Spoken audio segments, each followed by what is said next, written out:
Ce jour dédié pour un réfouachement rapide et complet de Marc Rodolphe Ben Giza, Bezrat Hashem. La question de l'Iron. Rav, comment faire dans un couple quand une des deux personnes du couple fait tous les efforts nécessaires pour le Shalom Bayit et l'autre a un blocage, par exemple, ne fait pas assez d'efforts ou est bloqué sur son téléphone? D'accord. Donc, un fait beaucoup d'efforts dans le Shalom Bayit, l'autre, il a ses défauts, ou bloqué ou sur le téléphone, ou il a un blocage et ça ne marche pas. Il ne fait pas assez d'efforts. Il faut savoir une chose extrêmement basique. Personne sur Terre veut être mauvais. Tout le monde veut être bon. Dans un couple, si on arrive à une situation où quelqu'un dit « ça suffit, pas plus », ça provient du fait que l'autre partie n'a pas su naviguer intelligemment pour aller toucher la partie bonne de la personne, pour la réveiller et l'aider. C'est vrai que la vie de couple, pour qu'elle réussisse, elle demande des efforts. Mais pas des efforts qui sont tellement grands au point où, parce que Dieu a fixé qu'un tel ira avec un tel au féminin, et ils ont un travail à faire. Ce travail est possible, sinon ils ne les auraient pas mis ensemble. Ce qu'il faut arriver à faire, c'est toucher la neshama de l'autre.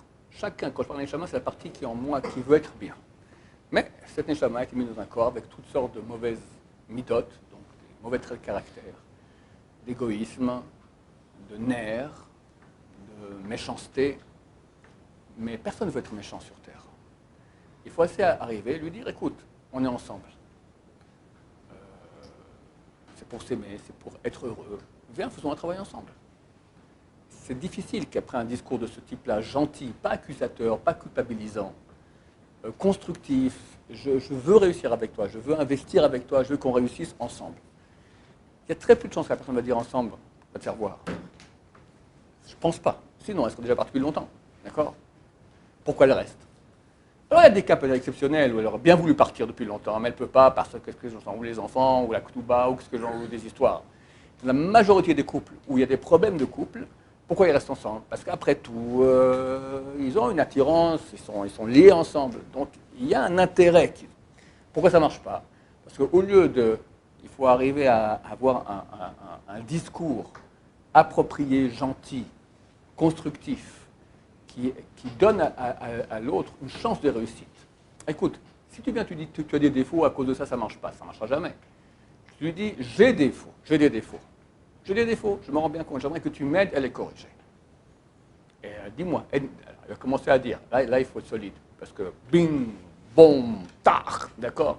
Et puis toi aussi tu es comme ça, et boum, bon, j'écoute, écoute, j'entends tout à fait, je ne pourrais pas tout corriger d'un coup, c'est beaucoup, mais commençons à travailler, voilà. Et puis, dans ta chaîne, comme ça, les deux, on pourra arriver à monter. Tu ne parles même pas d'elle. Quand je dis d'elle, ça peut être lui, peu importe, je parle dans les deux sens. Et on repart de temps en temps. Puis au bout d'un moment, c'est certain que la personne en face, voyant que nous, on veut faire des efforts, et on fait des efforts dans son sens, elle va dire, ok, moi aussi, je veux participer à ça. Et là, l'aider, pas culpabiliser, jamais. Qui peut dire, moi, je fais tout, moi, je suis bien, et toi, tu n'es pas bien ? Ça n'existe pas. Les deux, on est tous des tordus, personne n'est parfait, c'est évident. On essaie d'être moins tordu. Travaillons dans ce sens. Et quand il y a des bavures, et il y en a, on s'écrase, on cède. Ça s'appelle de l'éducation. L'éducation. Pour ses parents, vous verrez dans Hachem, vous voulez maintenant qu'un enfant fasse quelque chose. Je ne sais pas, qu'il arrête de mettre les doigts dans le nez. D'accord ? Combien de fois tu lui répètes ça ? Au moins 10 000 fois. Au moins 10 000 fois. Si ça sert à quelque chose. C'est-à-dire que ça prend du temps. C'est pas facile. C'est lent. Il faut être patient. Mais être prêt à encaisser, quand ça ne va pas envenimer la situation en rentrant dans les nerfs, quand c'est une baraque, etc., on s'écrase, et après on parle, qu'il y ait une libre discussion, pas culpabilisante. On veut construire ensemble, je pense que ce serait bien, c'est bien aussi quand on parle, qu'il y a un problème, pas dire tu, mais qu'on voit un problème, on dit nous ensemble, ce serait bien qu'on arrive dans la maison à arranger un peu ça. Maintenant, personne n'aime entendre des remarques constructive sur lui-même, qui devrait arranger quelque chose. Alors qu'est-ce qu'il faut faire ? Il faut, pour une remarque constructive, dire 99 remarques positives gratuites. T'es génial, je t'estime, t'es un être exceptionnel, je remercie Dieu tous les jours qui te m'a fait connaître. Et il faut le dire avec le trémolo qu'il faut. Les gens disent, ouais, mais après on s'habitue. Très bien. n'y a rien de mal.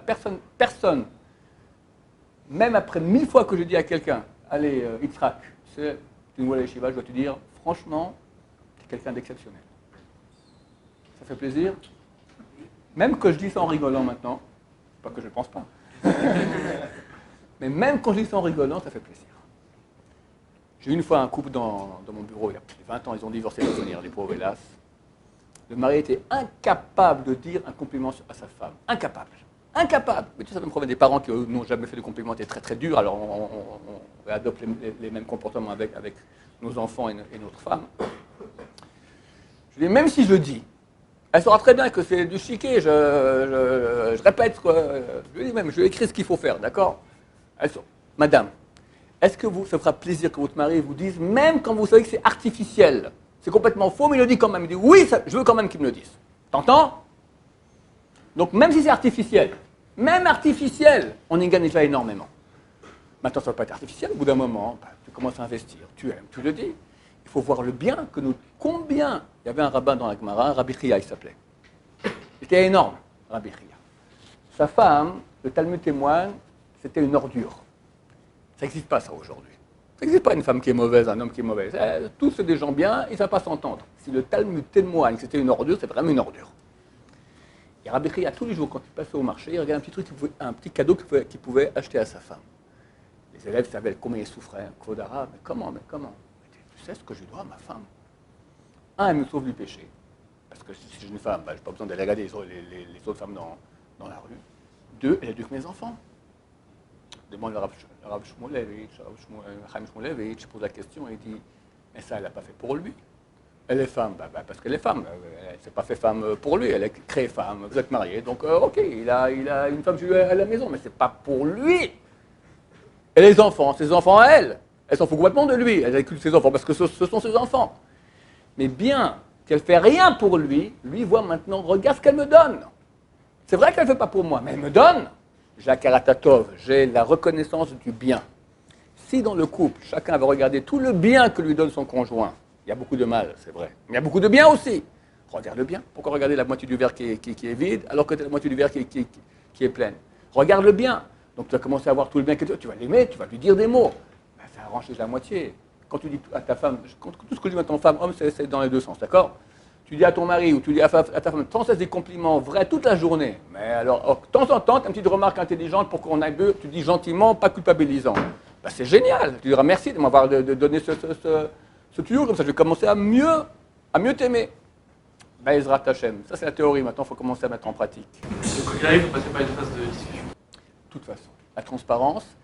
Et le vrai problème est que quand quelqu'un il a mal, c'est très dur pour lui de parler sans culpabiliser, sans marquer un point méchant à l'autre. Et ça marche pas. Il faut arriver à oublier la douleur qu'on a, en tout cas la pardonner et lui dire, regarde, ça se peut que je souffre, mais je t'en veux vraiment pas. Bien que je souffre, je comprends, c'est pas de ta faute, c'est l'éducation que tu as reçue, c'est comme ça que tu es, moi je ne suis pas parfaite non plus. Mais que l'autre comprenne qu'il n'est pas accusé. Personne ne peut supporter d'être accusé, surtout les hommes. Les hommes sont orgueilleux, beaucoup plus que les femmes. Si la femme lui dit maintenant tu as un problème, il ne peut pas accepter, c'est très dur. En plus, il a l'impression qu'il perd son statut d'homme, du genre c'est un nul, d'accord? Il doit être Tarzan à la maison, c'est lui, il a toujours raison, il est beau, il est grand, il est fort. Alors tu es beau, tu es grand, tu es fort. Et tu es mon mari que j'aime et tu es le meilleur au monde. Voilà. Maintenant, il y a des choses que je souffre un peu, je voulais t'en faire part. Pas du tout, je ne te demande pas d'échanger, je comprends, mais je voulais que tu sois au courant et sache que je t'aime beaucoup, malgré tout. Ouais, tu dis ça, elle le dit maintenant, sans trop de douleur, sans trop de... Il ne faut pas que le mari soit culpabilisé, sinon il ne peut pas écouter ça. Alors là, il va commencer peut-être lentement à écouter, à faire des efforts. Voilà, et dans ce sens, avec beaucoup de communication gentille. La communication gentille. Ça, c'est la clé à mon avis. Et quand je dis gentil, c'est parler des problèmes avec beaucoup de gentillesse sans culpabiliser et énormément de compliments l'un sur l'autre. Ça, avec la maison, c'est agréable. Dans beaucoup de couples, c'est nous-mêmes dans nos vies. J'ai des élèves ici, par exemple, qui sont excellents. Mais il y a une phase difficile, ils ont fait un péché, quelque chose, ils rentrent en déprime. De quoi ça provient? Il y a un Yetzara spécial qui s'appelle la tristesse. Rabbeinu Hari, qui était le plus grand de la Kabbalah, il a dit qu'il arrivait à tous les niveaux qu'il a eu, des niveaux de... pas de malade, hein, je ne dis pas sur un grand rabbin comme ça, extraordinaire, de connaissance de la Kabbalah, grâce au fait qu'il faisait les mitzvot avec joie. La joie, c'est super important. Donc, il y a un SRA de tristesse. Comment il fonctionne? Il fait que nous, on veut être parfait. Et dès qu'il y a un point qui ne va pas, tu es vraiment parfait. Franchement, c'est extraordinaire ce que tu as fait. Chaque élève qui arrive à la yeshiva, c'est un héros. C'est un héros. Combien arrivent à la yeshiva? Qui va à la yeshiva aujourd'hui? T'es fou. Un an dans ton CV, 0. Tu as fait quoi? Études talmudiques. C'est quoi le Talmud? Un texte écrit en araméen il y a 1500. De quoi on parle? Un rat qui rentrait dans une maison, il avait un morceau de pain, il est fui, on ne sait pas où est parti le morceau de pain, on devient fou. À quoi ça sert dans la vie? Je ne sais pas. Pendant un an, tu apprends des trucs comme ça, tu ne sais même pas à quoi ça sert. Vous êtes une bande de malades. Le type, il vient, et tous les matins, on se lève, et pas question de rester au lit. Et il tient bon. C'est pas des héros? Ok, héros. Maintenant, tic, il y a un problème, on n'est pas parfait. Il dit, je suis nul. Je suis nul. C'est pas un SRA, ça, c'est pas un menteur. C'est le serpent originel qui vient parler à Chava. Et lui ment. T'es un nul. Et il tombe en déprime. Regarde ce qu'il a fait. C'est un gros héros d'Israël. Vraiment. Il est presque parfait. Il y a des bétails énormes qu'il a tenus. Non, ça va pas. Nanana, nanana. T'es un nul, t'es un vaurien, t'es un vaurien. Comme ça, on est avec nous, comme ça, on est avec l'autre. Dans beaucoup de couples. Quand tout va bien, on dit rien, c'est normal. Dès qu'il y a un point qui ne va pas, tic, critique. Et ça empoisonne les couples. Parce que personne n'est parfait. Donc forcément, il y a des critiques. Ok, on peut accepter les critiques. Mais quand ça va, pourquoi tu ne le dis pas? Tout le bien qui est bon, chez toi, chez l'autre, parle-en, vois-le, dis-le. Sans cesse. Tu dis pas 100 fois, 200, 400, 500 fois par jour. Alors après, quand tu auras une critique, c'est annulé. Si 1 kilo de porc est tombé dans une machine qui moule 60 kg de viande, il est annulé. 1 sur 60. Pour forte raison, la critique, d'accord, elle sera annulée. Arrive à avoir le bien chez nous et chez l'autre. Comme ça, on devient des gens positifs, aimés. C'est certain que quelqu'un qui me dit tous les jours, t'es exceptionnel, je vais l'aimer. C'est évident.